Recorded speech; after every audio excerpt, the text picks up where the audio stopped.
ఇది CRO office. CRO office దగ్గర rooms allot చేసే ఏరియా అనమాట. ఇక్కడ క్యూ కనిపిస్తుంది కదా మీకు. ఈ క్యూ దగ్గర నుంచి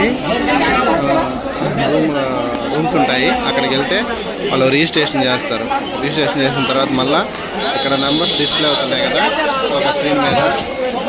ఆ నెంబరు మనకు అలాట్ చేసిన నెంబర్ కానీ వస్తే అప్పుడు మన మొబైల్కి మెసేజ్ వస్తుంది.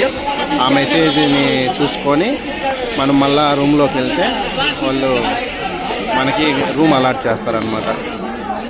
అది ఇది సిఆర్ఓ ఆఫీసు.